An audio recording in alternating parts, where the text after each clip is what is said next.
เหมือนกับครอบครัวใหญ่ต้องร้อยรวมใจเป็นน้ำหนึ่งเดียวกันแต่ละคนแต่ละชิ้นก็ล้วนมีความสำคัญต้องรวมใจกันเป็นหนึ่งเดียว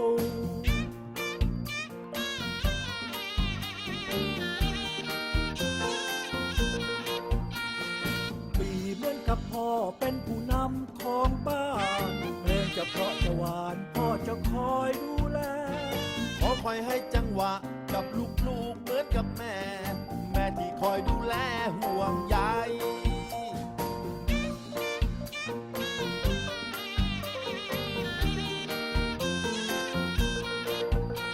ลูกชายคนโตก็คือระนาดทุ้มเสียงนุ่ม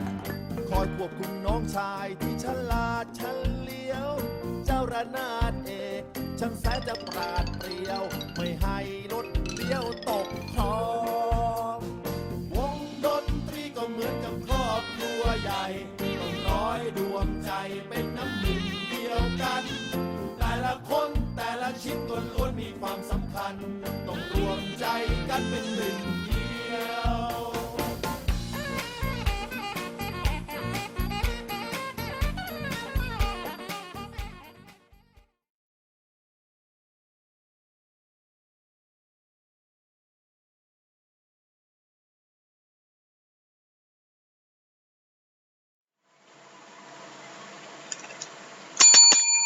สวัสดีนะครับนักเรียนชั้นมัธยมศึกษาปีที่2ทุกคนนะครับมาพบกับครูบอลนะฮะอีกเช่นเคยสำหรับในรายวิชาภาษาไทยนะครับในรายวิชาภาษาไทยนะครับวันนี้ก็ดำเนินมาสู่นะฮะการฉีดวัคซีนภาษาไทยโดสที่4แล้วนะฮะผลงานเพลงเมื่อสักครู่นี้นะครับครอบครัวดนตรีนะฮะกูถามหน่อยครับว่าในเพลงเมื่อสักครู่เนี้ยมีการใช้ภาพพจน์ไหมนักเรียนสังเกตไหมครับสังเกตเนื้อเพลงมันเขาร้อยเรียงเนื้อเพลงไว้ว่าอย่างไรวงดนตรีก็เหมือนกับครอบครัวใหญ่เห็นไหมวงดนตรีก็เหมือนกับครอบครัวใหญ่ต้องร้อยเรียงใจเป็นน้ำหนึ่งเดียวกันแต่ละคนแต่ละชิ้นก็ล้วนมีความสำคัญใช่ไหมอันเนี้ยมีการใช้ภาพพจน์ครับวรรคแรกเลยนะท่อนฮุกมาวรรคแรกเลยคืออะไรวงดนตรีก็เหมือนกับครอบครัวใหญ่เปรียบเหมือนใช่ไหมเป็นการใช้อะไรเปรียบเหมือนคือการใช้อุปมาอุปมานะภาพพจน์อุปมานั่นเองมีการเปรียบเหมือนใช่ไหมคำที่หมายคำว่าเหมือนมีคำว่าอะไรบ้างนะดุจดั่งพางเคียงใช่ไหมประดุจราวกับอะไรประมาณเนี้ยเนาะนะครับอันนี้คือพื้นฐานเนาะครูอยากให้เธอฟังว่าบทเพลงนะก็มีการใช้ภาพพจน์เหมือนกันในเพลงปัจจุบันก็มีการใช้ภาพพจน์มีการเล่นคำมีการซ้ำคำมีคุณค่าด้านวรรณศิลป์อีกเยอะแยะมากมายถ้าเราสังเกตเป็นนะครับเพลงที่อยู่รอบๆตัวเราก็ล้วนมีคุณค่าด้านวรรณศิลป์มีคุณค่าด้านสังคมเช่นกันนะครับก็เอาความรู้ตรงนี้นะครับมาเป็นส่วนหนึ่งนะฮะในการวิเคราะห์การเรียนวรรณกรรมแล้วก็วรรณคดีต่อไปนะฮะมันก็เป็นพื้นฐานนะครับก็เป็นพื้นฐานจากที่เราคุ้นเคยนะครับจากที่เราชอบกันก่อนนะครับดำเนินมาทำให้เรานั้นได้วิเคราะห์เป็นด้านวรรณกรรมและวรรณคดีเป็นทำข้อสอบได้นั่นเองนะครับจากที่เราจะเรียนได้ดีนั้นมันต้องเริ่มจากที่เราชอบก่อนใช่ไหมถ้าเราอคติเราไม่ชอบนั้นเราไม่ชอบสิ่งนั้นมันก็จะทำให้เรานั้นไม่อยากจะศึกษาเราทำใจให้ชอบทำใจให้รักความขยันหมั่นเพียรก็จะตามมาเองนะครับโอเคนะฮะมาเรียนกันเลยครับวันนี้เราจะมาต่อนะครับคุณค่าด้านวรรณศิลป์ต่อนะครับในส่วนของการเล่นคำแล้วก็การเล่นเสียงนะจบไปแล้วนะการภาพพจน์เนี่ยการใช้ภาพพจน์ถ้าเราไม่เข้าใจไปย้อนดูในโดสที่เท่าไหร่ในโดสที่3นะครับสำหรับชั้นนักเรียนชั้นม.2 นะฮะโอเคนะคลิปนี้ม.2 เรียนชั้นเดียวละนะครับสำหรับม.3 เนี่ยมันอีกคนละเนื้อหานะครับคนละอย่างกันนะฮะโอเคเรามาดูกันดีกว่าฟึบนักเรียนเคยฟังเพลงนี้ไหมนะเคยได้ยินไหมเพลงนี้มีใครไม่เคยได้ยินบ้างเรามาฟังกันดีกว่าว่าเขาจะร้องอย่างไรนะครับเดี๋ยวกูเปิดเพลงก่อนเนาะ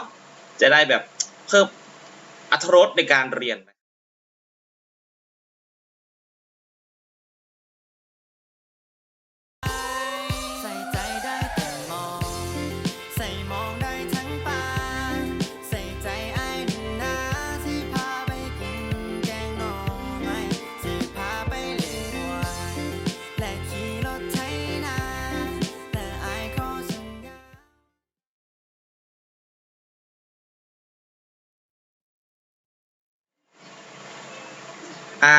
บทเพลงเมื่อสักครู่นี้นะครับเขาพูดว่ายังไงใส่ใจได้แต่มองใส่มองได้ทั้งปลาใส่ใจอายหน่อยนะสิพาไปกินแกงหน่อไม้ใช่ไหมมันเพลงนี้เป็นเพลงอีสานนะครับที่ค่อนข้างมีคุณค่าทางวรรณศิลป์มี2จุดมีการเล่นคำ2ประเภทคือมีการเล่นคำซ้ำแล้วก็การเล่นคำพ้องมาดูกันคร่าวๆก่อนนะครับก่อนที่เราจะไปเรียนแบบอย่างละเอียดแบบลึกซึ้งเนาะเรามาฟังเพลงแบบว่าที่เราคุ้นเคยกันคุ้นหูเนาะนักเรียนใจคำว่าใส่ไหมใส่ไหมมีใส่กี่ที่เนี่ยมีใส่ต้องกี่ที่เนี่ยมีใส่ต้อง3ที่ที่1ใช่ไหม2 3ผู้ถามว่าคำว่าใส่เนี่ยความหมายเหมือนกันไหมความหมายเหมือนกันคือใส่ใจใช่ไหม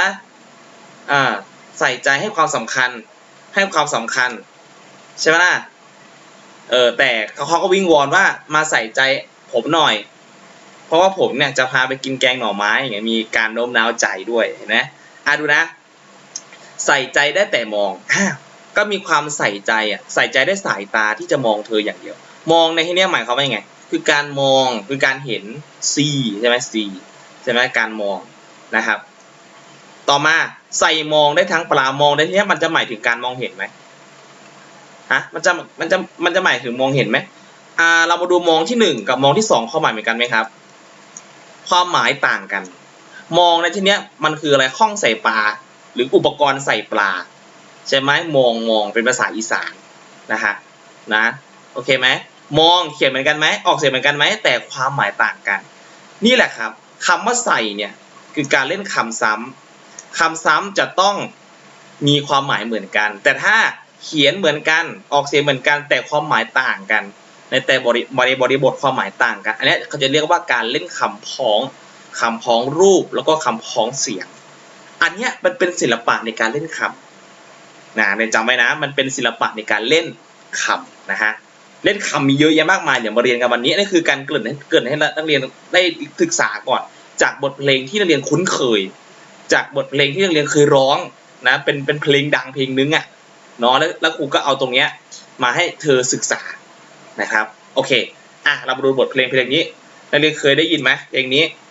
น่าจะได้ยินนะมาฟังกันดีกว่านะครับว่าบทเพลงนี้เขาจะร้องว่าอย่างไรนะจ๊ะโอเคกันเดี๋ยวฟังกันก่อน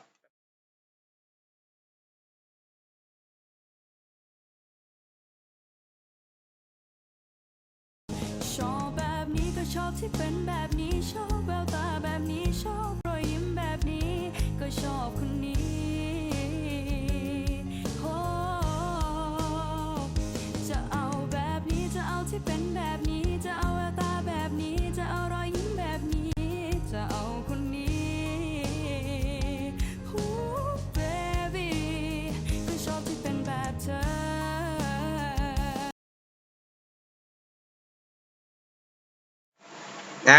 โอเคเนาะจบไปแล้วนะครับเพลงชอบแบบนี้นะครับ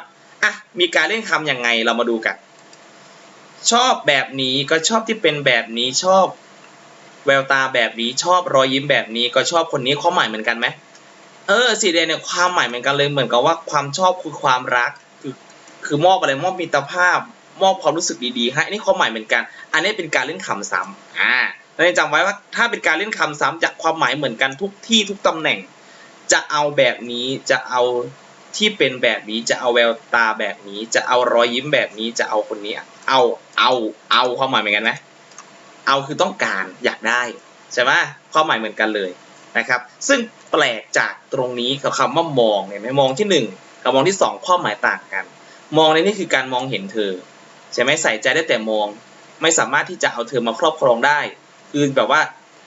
รักนะแต่อยู่ห่างๆรักแบบห่วงๆรักแบบห่างๆกันดีกว่ามองดีกว่าขอให้เธอได้มองเธออะไรอย่างเงี้ยแต่ถ้ามองที่2เนี่ยเขาเอามาเล่นคำให้มันคล้องกันเฉยๆว่าคำว่ามองที่2เนี่ยไม่ได้หมายถึงการมองเห็นใช่ไหมไม่ได้ถึงการมองเห็นคือการจ้องมองคือการแบบว่าไปแอบมองเขาเนาะมองในนี้คือคล้องใส่ปลาซึ่งเป็นคำนามหรืออุปกรณ์ใส่ปลานะครับใส่ปลานะครับก็ใส่มองได้ทั้งปลาใช่ไหมใส่มองได้ทั้งปลาใช่ไหมใส่ใจพี่เนี่ยใส่ใจเธอได้แต่มองแต่ก็มองก็สามารถใส่ใจปลาได้ ใส่ปลาได้อะไรประมาณนี้เนาะนะครับ อันเนี้ยความหมายเหมือนกันนะครับบทเพลงเนี้ยนะเพลงที่ชอบแบบเธอเนี่ยชอบอะไรแบบเธอเนี่ยนะน้องไม่รู้ว่าไม่มั่นใจว่ามันชื่อเพลงว่าอะไรนะครับนักเรียนคงจะรู้ดีนะอันนี้คือการเล่นคำซ้ำเห็นไหมนะเพลงสมัยนี้ก็มีคุณค่าด้านวรรณศิลป์เหมือนกันถ้าเราแบบว่าใส่ใจและสังเกตได้เนาะเรามาดู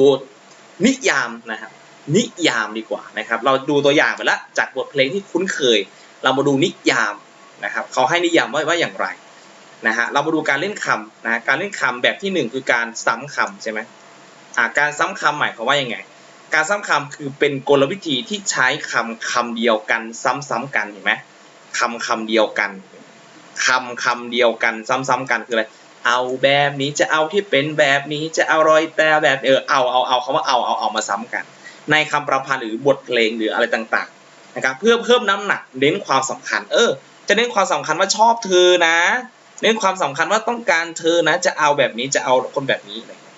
เนาะใส่ใจคือต้องการใส่ใจมอบมิตรภาพให้อะไรประมาณนี้เน้นย้ำความสำคัญของคำนั้นซึ่งจะมีความหมายเหมือนกันทุกคำเนี่ยดอกจานไปเลยนะถ้าเป็นการซ้ำคำจะต้องมีความหมายเหมือนกันทุกคำแต่ถ้าเขียนเหมือนกันออกเสียงเหมือนกันแต่ความหมายต่างกันจะไม่ใช่การเล่นซ้ำคำเนี่ยจำไว้นะเรามาดูบทวรรณคดีกันเราดูบทเพลงที่เราคุ้นเคยกันละเรามาดูบทวรรณคดีกันว่ามันเหมือนกันไหมก็เหมือนกันแล้วเนาะนะเหมือนกันแหละนะฮะอ่านพร้อมกัน3 4ห้ามเพลิงไว้อย่าให้มีควันห้ามสุริยะแสงจันทร์ส่องใสห้ามอายุให้หันคืนเล่าห้ามดังนี้ไว้ได้จึงห้ามนินทาเห็นไหมมีการเล่นคำซ้ำใช่ไหมคำว่าห้ามคือคำสั่งว่าอย่าไม่ต้องการให้ทำนะไม่ต้องการให้ทำห้ามเล่นเกมนะฮะห้ามมาสายห้ามขี้เกียจอย่างเงี้ยคือการไปได้ปรามนะฮะปราบปรามพฤติกรรมของนักเรียนนะห้ามคือเป็นคำปฏิเสธนะครับนะฮะไม่ใช่คำปฏิเสธนะครูพูดผิดเนาะห้ามไม่ใช่คำปฏิเสธนะฮะห้ามเป็นคำสั่งนะครับเป็นคำสั่งเลยหรือเป็นประโยคเขาเรียกว่าอะไรประโยคต้องการให้ปฏิบัติต้องการให้ทำในเชิงไหนในเชิงการคำสั่งเป็นประโยคคำสั่งนะครับห้ามเป็นคำสั่งนะห้ามว่าคือบอกว่าทำไมเขาต้องห้ามก็มีความหวังดีเนาะนะห้ามไปนั่นห้ามไปนี่อะไรประมาณนี้จริงๆเนี่ยการที่สำคัญเนี่ยเขาบอกว่าอะไรห้ามดั่งนี้ไว้ได้จึงห้ามนินทาใจความสำคัญในบทนี้นะครับก็คืออะไรห้ามนินทาว่ากล่าวคนอื่นนะครับการเล่าสู่กันฟังนะครับไอ้พวกปากปลาร้าต่างๆนินทาคนนั้นคนนี้นะครับตอนนี้กรณีใช่ไหมกรณีอะไรนะเขาหยามเหยียดคนอีสานใช่ไหมนักเรียนดูข่าวไหมนะครับอันนี้ก็เป็นการนินทาเหมือนกันมันควรไหมครับมันก็ไม่ควรทำกันไม่ว่าคุณจะอยู่ภาคไหนก็ตามนะครับคุณจะอยู่ภาคกลางคุณจะอยู่ภาคเหนือคุณอยู่ภาคใต้ภาคอีสานล้วนก็เป็นมนุษย์เหมือนกันนะครับคนที่นินทาคนอื่นว่าร้ายคนอื่นหรือบูลลี่คนอื่นนะครับไม่ใช่มนุษย์นะครับเป็นคนที่ไม่มีการศึกษาเข้าไม่ถึงครูพูดเลยนะครับมนุษย์ด้วยกันย่อมมีศักดิ์ศรีเท่าเทียมกันไม่มีใครด้อยกว่าใครนะฮะมนุษย์ทุกคนมีศักดิ์ศรีเท่าเทียมกันนะครับไม่ควรนินทาว่ากล่าวกันนะฮะบทนี้ก็เข้ากับสถานการณ์ปัจจุบันเลยใช่ไหมการนินทากันเนี่ยมันไม่ควรทำเนาะนะนินทาเขาได้อะไรขึ้นมาเราสะใจแต่คนอื่นเดือดร้อนนะฮะอันนี้เป็นการทำให้คนอื่นเดือดร้อนนะครับเป็นการประพฤติกรรมที่เป็นแบบอย่างที่ไม่ดีและนักเรียนไม่ควรทำนะฮะบอกเลยนะนักเรียนไม่ควรทำไม่ว่าคนนั้นจะเกลียดเธอจะเกลียดเขาขนาดไหนเธอจะขยันขยแยงเขาขนาดไหนก็ไม่ควรนินทาเขานะครับว่าสังคมตอนนี้มันค่อนข้างรุนแรงนะฮะมันบ่งบอกว่ามนุษย์เนี่ยไร้วัฒนธรรมมากๆนะครับคนที่มีวัฒนธรรมจะไม่นินทาว่ากล่าวกันจะใช้สติปัญญาในการแก้ปัญหามากกว่าใช้กำลังนี่ครูพูดนี่เป็นข้อคิดนะครับอยากให้นักเรียนนั้นเป็นคนดีทุกคนเด็กดีนะครับเด็กดีคือสังคมที่ต้องดีมาก่อนดีเก่งมีความสุขด้วยเก่งดีมีสุข แต่ครูคิดว่าดีมาก่อนดีเก่งมีสุขนะครับถ้าเรียนเก่งนะบางคนเรียนเก่งเรียนเก่งแต่ไม่ใช่คนดีก็เอาความรู้ไปทำร้ายคนอื่นไปคดโกงคนอื่นนะเคยได้ยินบทเพลงนี้ไหมจงอย่าใช้ความรู้ไปคดโกงใครอย่างเงี้ยไม่ควรที่จะเอาความรู้หรือไม่เอาความเก่งของตัวเองไปคดโกงใครไปทำให้คนอื่นเดือดร้อนเนี่ยไม่ควรทำนะอันนี้ครูสั่งสอนด้วยความเป็นห่วงนะเราก็เป็นครูเป็นศิษย์กันแล้วนะครับอาจจะเป็นการเรียนการสอนแบบออนไลน์แต่ก็อยากให้เธอนั้นเอาความรู้หรือข้อคิดของครูเนี่ยไปปรับใช้ในชีวิตประจำวันให้ได้ว่าสิ่งไหนควรไม่ควรนะครับตอนนี้ก็มีข่าวสารที่รุนแรงนะครับมานะครับก็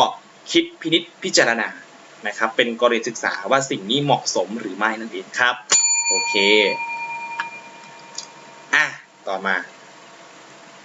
เห็นไหมคล้ายๆกันไหมชอบแบบนี้ก็ชอบที่เป็นแบบนี้คล้ายๆกันใช่ไหมสุดใช่ไหมมีการซ้ำคำว่าสุดเห็นไหมสุดความหมายเหมือนกันเลยนะครับสุดความหมายเหมือนกันนะครับสุดสายตาสุดสายนายนาที่แม่จะตามไปเลงแลสุดโสดแล้วที่แม่จะซับซ่าฟังสำเนียงสุดสุรเสียงที่แม่จะร่ำเรียกพิไรร้องสุดฝีเท้าที่แม่จะเยื้องย่องยกย่างลงเหยียบดินเป็นสุดสิ้นสุดปัญญาสุดหาสุดค้นสุดอะไรเห็นสุดคิดมีการเล่นคำเพื่อเน้นความสำคัญคำว่าสุดโอ้โหสุดสายตาสุดการได้ยินโสดนี่คือการได้ยินนะครับโสดคือแปลว่าหูนะการได้ยินก็ฟังสำเนียงใช่ไหมสุดสุรเสียงคือจะเรียกสุดเสียงคือร้องแบบสุดเสียงเนาะลูกแบบโหยหวนคร่ำครวญนี่คือเป็นบทคร่ำครวญนะครับของนางมัตสีมาจากมหาเวสสันดรชาดกกันมัตสีนะฮะอันนี้คือเน้นความสำคัญหรือเน้นอารมณ์ของตัวละครนะครับเน้นอารมณ์ของตัวละครด้วยนะความสำคัญของอะไรของอารมณ์ของตัวละครอยากให้ผู้อ่านได้เห็นได้ถึงอรรถรสได้รสแห่งความซาบซึ้งรสแห่งความลำบากใจในความเป็นแม่เหมือนตามหาลูกแต่หาไม่เจอนะครับความรู้สึกเป็นแบบนั้นจริงๆนะครับทำให้ผู้อ่านนั้นได้เห็นถึงความสำคัญแบบนี้ความสำคัญของคำเห็นไหมนะครับคำก็สามารถสื่อความรู้สึกได้เอามาเรียงร้อยต่อกันมีศิลปะการเล่นนั้นเล่นนี่มีการใช้ภาพพจน์ใช่ไหมมีการซ้ำคำต่างๆเนาะโอเคนะฮะเรามาดูตรงนี้เรามารู้จักการซ้ำคำไปเรียบร้อยแล้วเรามาดูการหลากความหมายนะครับหลากความหมายก็เหมือนกับเพลงนั้นใส่ใจได้แต่มองเห็นไหมใส่มองได้ทั้งปลาคำว่ามองเนี่ยความหมายเหมือนกันไหมลูกก็ความหมายก็ไม่เหมือนกันเรามาดูกรณีแบบนี้นะฮะตอนนั้นแบบนั้นมันจะเป็นการเล่นคำพ้องซะส่วนใหญ่นะฮะคำหลากความหมายหรือพูดอีกอย่างหนึ่งว่าคำพ้องเนี่ยนะฮะการใช้คำเหมือนกันแต่สื่อความหมายไม่เหมือนกันเช่นทั้งจากที่จากคลองเป็นสองข้อยังจากกอนั้นก็ขึ้นในคลองขวางโอ้ว่าจากช่างมารวบประจวบทางทั้งจากบางจากไปใจระบมคำว่าจากเนี่ยเขียนเหมือนกันก็จริงออกเสียงเหมือนกันก็จริงแต่ความหมายไม่เหมือนกันเรามาดูความหมายนี้จากคำที่1 2 5 6หมายถึงการจากพ้นไปการแบบว่าจากลาใช่ไหมออกพ้นไปจากลาจากคำที่3คำที่4เนี่ยเป็นคำนาม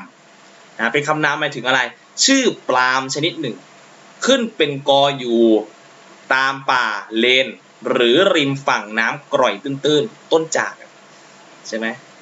เขาเอาต้นตรงนี้เอามาแบบว่ามันเขียนเหมือนกันเอามาพรรณนาถึงเล่นการการหลากคำหรือการหลากความหมายหลากความหมายคืออะไรเขียนเหมือนกันแต่ความหมายต่างกันนั่นเองอันนี้คือการเล่นคำพ้องรูปแล้วก็พ้องเสียงด้วยนะครับในกรณีแบบนี้นะฮะพอเข้าใจเนาะเหมือนกับมองกับมองใส่ใจได้แต่มองใส่มองในทั้งปลาเนี่ยมองแต่ละมองที่1ก็ความหมายอีกแบบนึงมองที่2ความหมายแบบนึงนะครับก็คล้ายๆกันนะครับกูเอากรณีศึกษาตรงนี้มาให้นักเรียนศึกษานะครับเรามาดูหน้าต่อไปเราจบเรื่องการเล่นคำแล้วเรามาดูการเล่นเสียงเนี่ยมี2กรณีนะครับที่เด่นชัดที่สุดนะครับ การเล่นเสียงมี2กรณีที่เด่นชัดที่สุดคือการเล่นเสียงพยัญชนะก็คือการเล่นเสียงอักษรนั่นแหละพูดง่ายๆคือพยัญชนะคืออักษรการเล่นเสียงสัมผัสสระนะครับอัน2อันนี้เด่นที่สุดของการแต่งวรรณคดี แต่การเล่นเสียงวรรณยุกต์มีไหมมีเหมือนกันแต่ไม่ค่อยเด่นไม่ค่อยมีนะครับทำไมถึงต้องมีการเล่นเสียงทำไมต้องมีการเล่นเสียงเพราะอะไรมาเล่นเพื่อให้เกิดความไพเราะครับและแสดงความสามารถของกวีของผู้แต่งกวีก็หมายถึงผู้แต่งเรามาดูบทแรกกันแจ้วแจ้วจักจันจ้าหรือจักรจันก็ได้นะแจ้วแจ้วจักจันจ้าจับใจเห็นไหมริงริงเรื่อยเรไรรำร้องแสงแซวส่องเสียงสายเสียงนั้นนี่งองูนะแสงแซวแสงส่งเสียงสายสาบโสดแนงนิ่งนึกนุดน้องนิ่มเนื้อนวลนางเห็นไหมอันนี้มาดูการสัมผัสพยัญชนะก่อนบาทแรกสัมผัสเสียงอะไรครับเสียงเจอเสียงจอจานเห็นไหมบาทที่2สัมผัสเสียงอะไรเสียงเรือเสียงรอเรือนะครับบาทที่3ออกเสียงอะไรเสียงเซอร์เสียงสอเสือแล้วก็สอโซ่เห็นไหมบาทสุดท้ายคือเน้นเสียงอะไรเสียงเนอนอหนูเห็นไหมอันนี้คือเด่นเรื่องของการเล่นเสียงอะไรสัมผัสเสียงพยัญชนะนะครับต่อมาดูตัวอย่างต่อมาการเล่นเสียงสัมผัสพยัญชนะเช่นแนวโน้นเห็นไหมก็เกตก็แก้วเกตเห็นไหมก็แก้วเกตเห็นไหมเสียงกอไก่เห็นไหมลูกนะ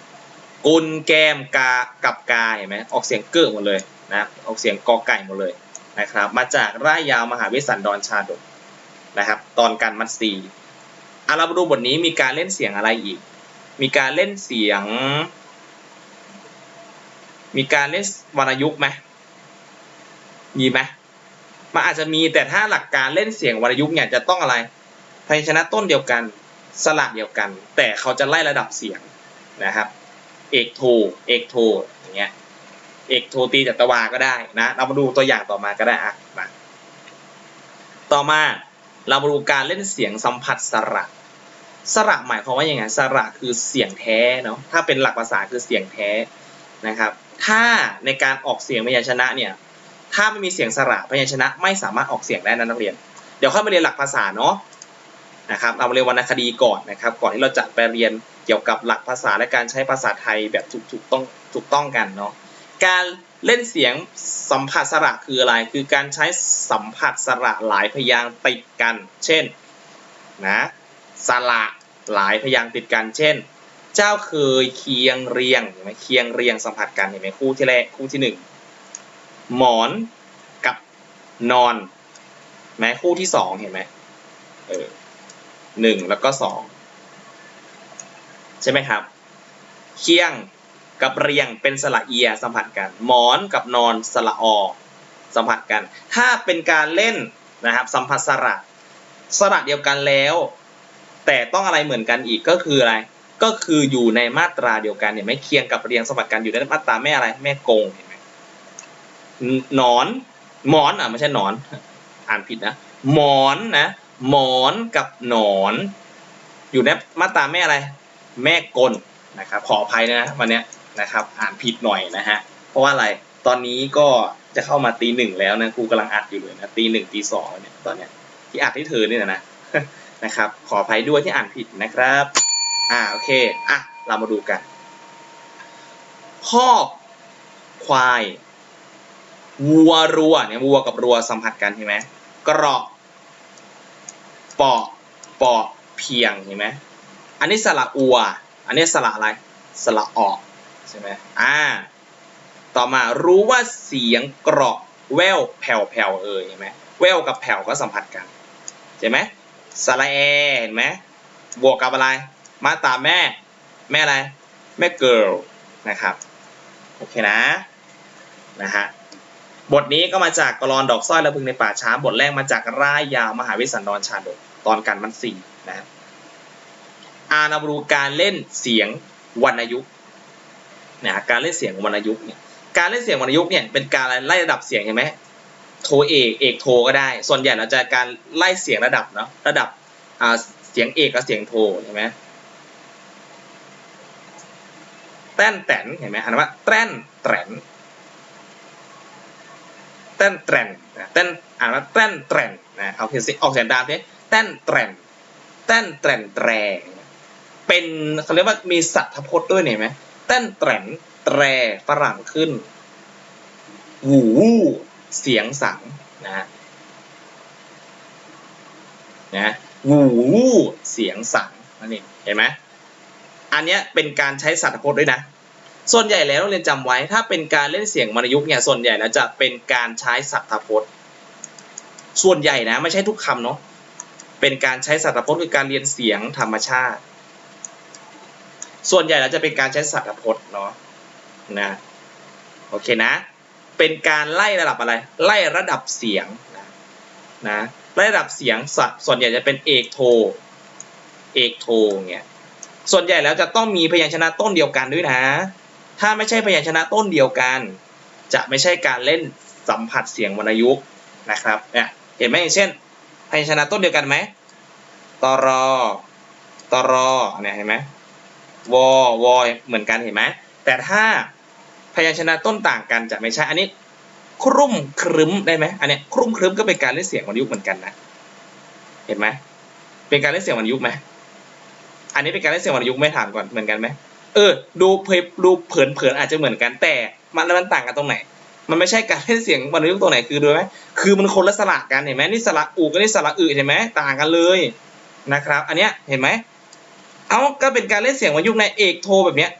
คนละสระนี่สระอูกับสระเห็นไหมต่างกันอันนี้ก็เป็นการเล่นเสียงวรรณยุกต์เนี่ยเอกอย่างเงี้ยมันไม่ใช่ไล่ระดับเอกโทตรีเห็นไหมอันนี้คือรายละเอียดที่เธอจะต้องดูนะครับสระเดียวกันพยัญชนะต้นเดียวกันไล่เสียงระดับเอกโทหรือโทเอกนะ2เสียงขึ้นไปหรือ3เสียงเป็นเอกโทตรีก็ได้นะครับอันนี้คือการเล่นเสียงวรรณยุกต์นะครับจบซะแล้วนะครับกำลังสนุกสนานเลยหรือว่าคุณสนุกอยู่คนเดียวนะฮะจบแล้วยังไม่จบสิ้นนะครับนักเรียนจะต้องทำแบบทดสอบเก็บคะแนนนะครับครูจะส่งลิงก์ไปให้นักเรียนนะครับอยู่ท้ายคลิปนี้ให้นักเรียนเข้าไปทำให้เรียบร้อยนะครับว่านักเรียนได้กี่คะแนนนะครับเนาะนักเรียนได้กี่คะแนนนักเรียนถ้านักเรียนดูครบนักเรียนก็ทำได้ถ้านักเรียนไม่ดูไม่ครบมันก็ทำไม่ได้ใช่ไหมล่ะก็ต้องทบทวนตั้งแต่โดสที่2 3 4มี3โดสเพราะว่าครูแบ่งเรื่องนี้เป็น3คาบต่อสัปดาห์ไม่ใช่3คาบต่อสัปดาห์คือต้องเรียน3คาบเนาะแต่ถ้าไปเรียนในห้องเนี่ยก็อาจจะจบไปละแต่เป็นการเรียนออนไลน์ใช่ไหมก็คือสัปดาห์ละ2ครั้งเอง